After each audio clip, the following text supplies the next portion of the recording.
Hi everyone, my name is Marcy Walton. I'm the Associate Director of Residence Life here at Xavier, and I use she, her pronouns. Today I'm going to take you through our OneApp, which is the application to apply to become a resident assistant. So you know what's expected of you so you can properly prepare and make sure that your application is really at the top of the heap. So you will go to the OneApp, and that is through xavier.edu/OneApp.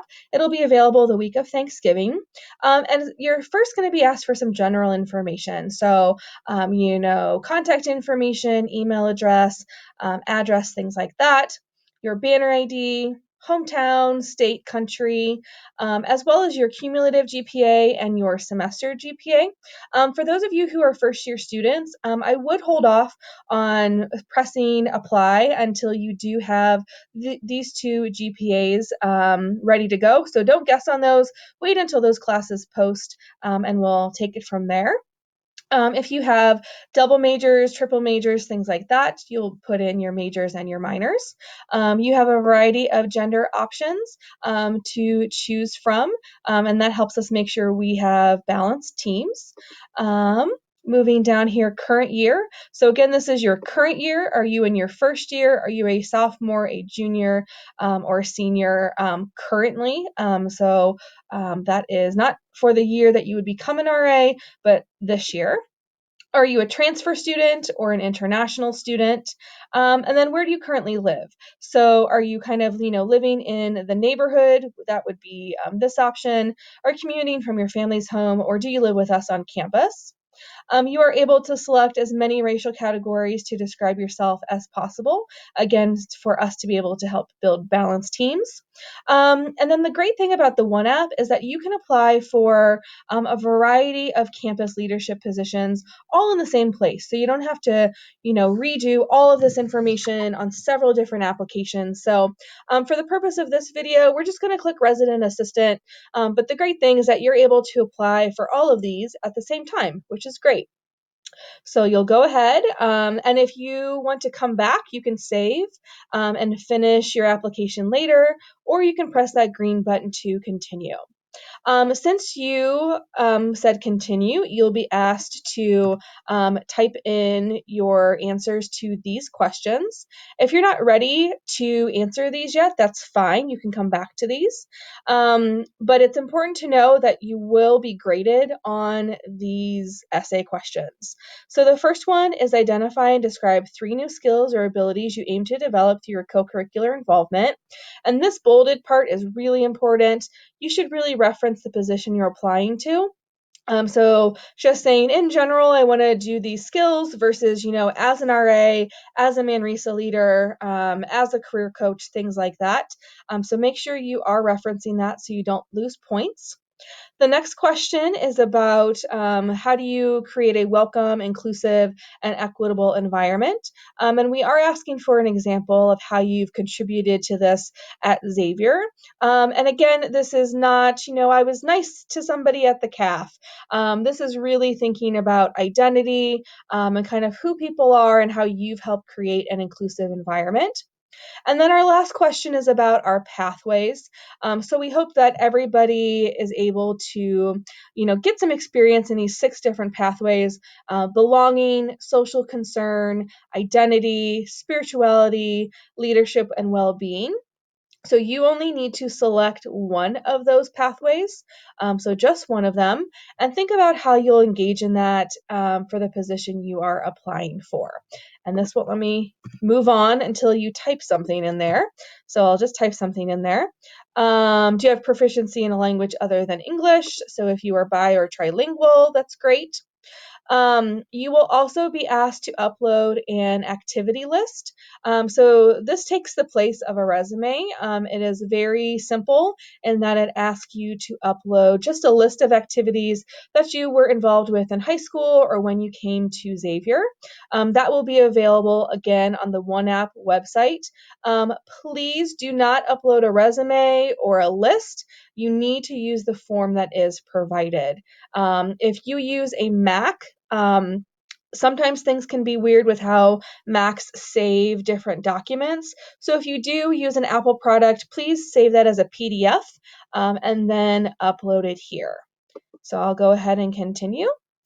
And I got an error message.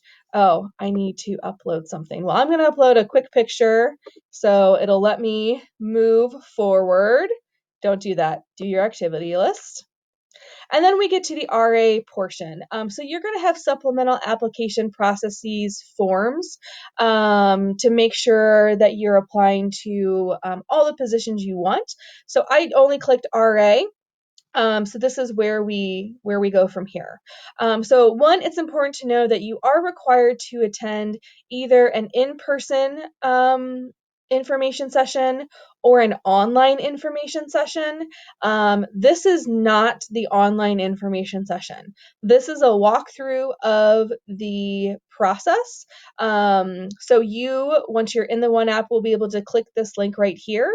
So if you were not able to attend one of our in-person sessions, which are down here, you can go through the online version and complete a quick knowledge check quiz. So we'll ask you, and we will take attendance, did you come to the December one, to the 15th one in January, or did you complete that online one? We are asking that you thoroughly review our job description. So that is hyperlinked. You can click on that and it'll pop up. Make sure you read all of that because we are asking that you understand what is expected from you. The next portion is a reference form. We require one reference. We encourage two. You only have to have one. Two would be great. One is required. So you may be asking yourself, well, who counts as a reference for me? It can be a faculty or a staff member at Xavier, perhaps a professor you've had a class with, your student success coach, maybe your club advisor. You can ask a fellow student leader that you've interacted with in a meaningful way. So it could be a peer mentor, your current RA, a smooth transitions mentor, your Manresa leader, the captain of a varsity or club sport. And if you're unclear of who maybe would count for a student, just send me an email to gain some clarity. My email address is right there. Or it could be a former employer not associated with Xavier. So maybe you worked for a summer camp or for, an ice cream stand during your summer months or during high school. You could absolutely ask them to complete it, but it cannot be a family member or a personal friend. It is your responsibility to send them this link. So this is the link right there you need to send to your reference. And those are all due back to us by Wednesday, January 22nd, 2020 at noon. And if we don't have at least one of your references, then you won't move forward in the process. So it is your job to make sure that they do what they need to do. So down here, we'll ask for names, email addresses, and what is your relationship. So it's my RA, my professor, my BSA advisor. That is required to fill in. If you're asking for two, please fill in the information for that second reference. And then down here, do you want the right to access these references or do you waive that interest? So that's all of the things about the references. The next portion is we're interested in learning more about what areas you are interested in working with. So when we say populations, this is what we mean. Let me scroll down a little bit here. So are you interested in working with first year students, sophomores, a mix of first year and second years, or juniors and seniors located in the apartments? So I'll just go ahead and randomly put these in here so I can move forward.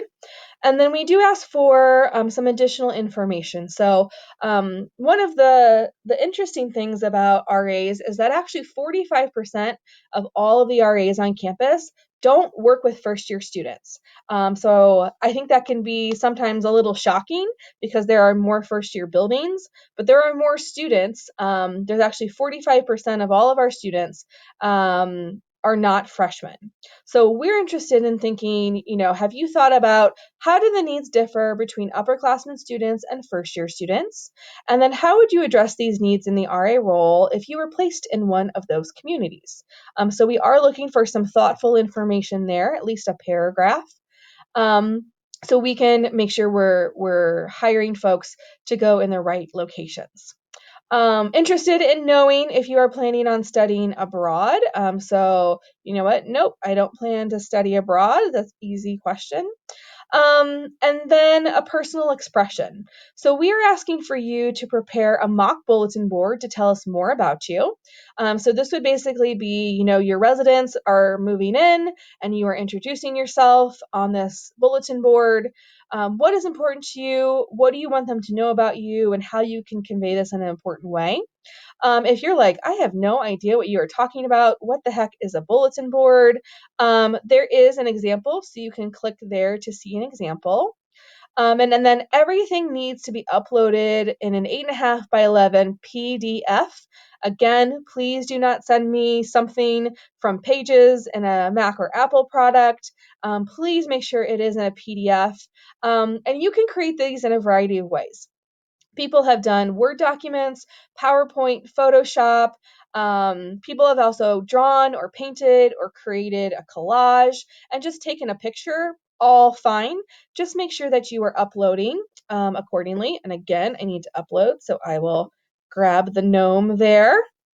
And then we have a variety of statements that we want to make sure that you will be held accountable for. So make sure you're reading these in full. I won't go over them in detail, but this first one is a role modeling statement specifically around alcohol and social media.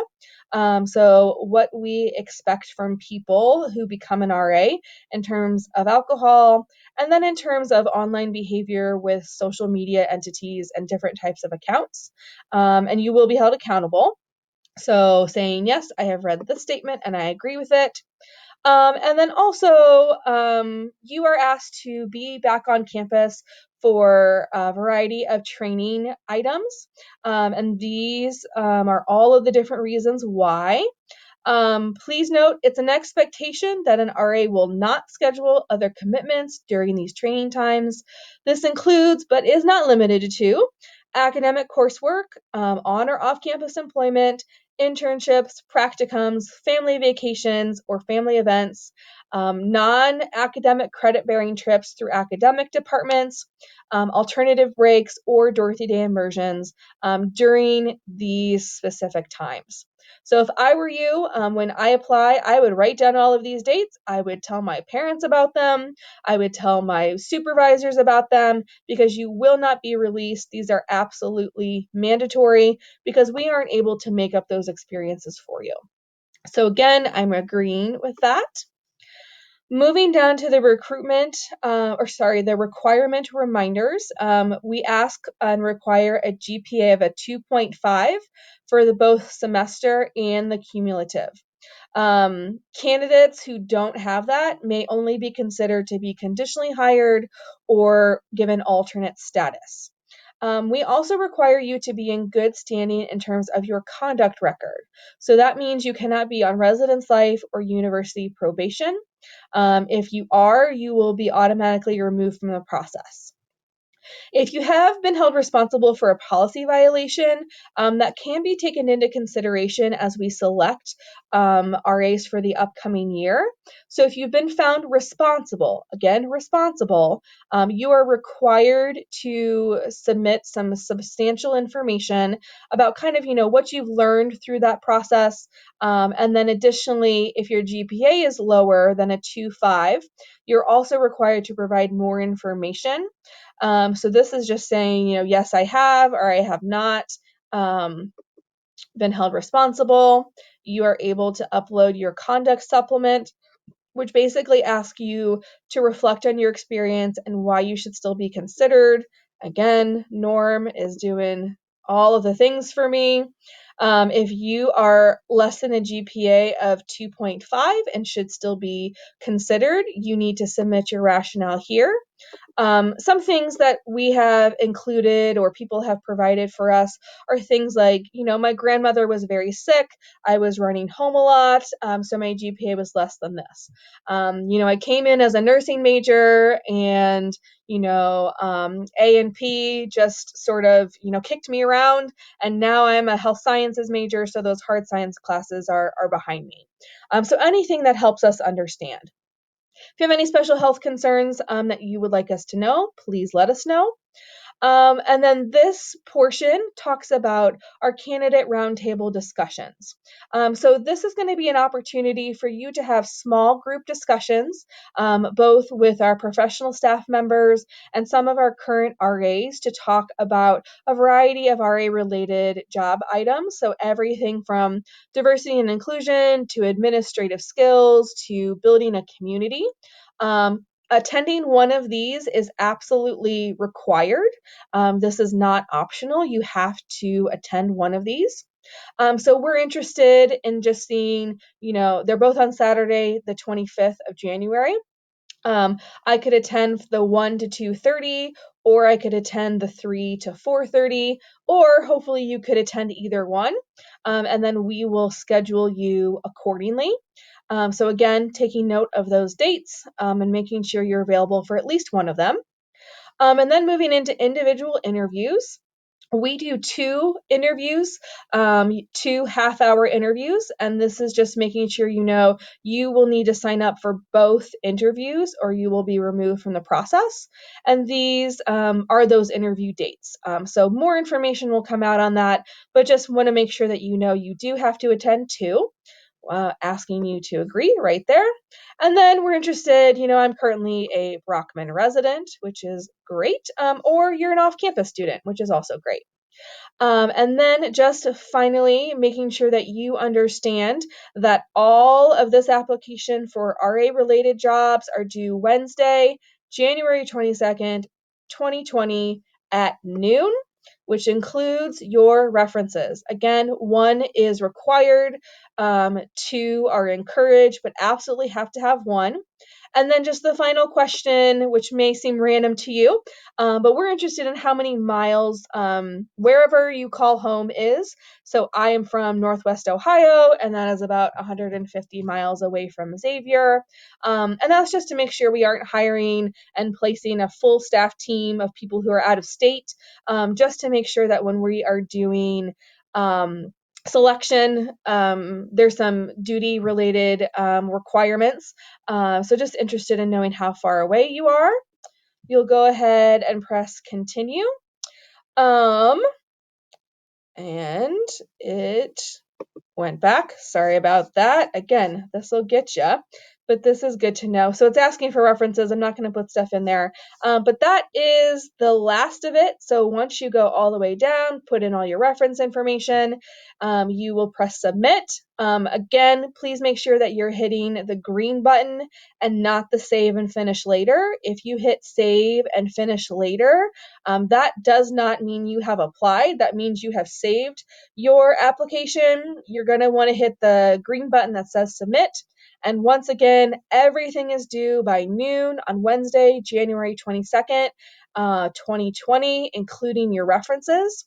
And that is a walkthrough of the OneApp. Hopefully you have some more information and knowledge and understanding of what will be required from you. If you do have any questions, please feel free to reach out to your hall director, to a current RA, or to me. And best of luck through the process. Thank you so much.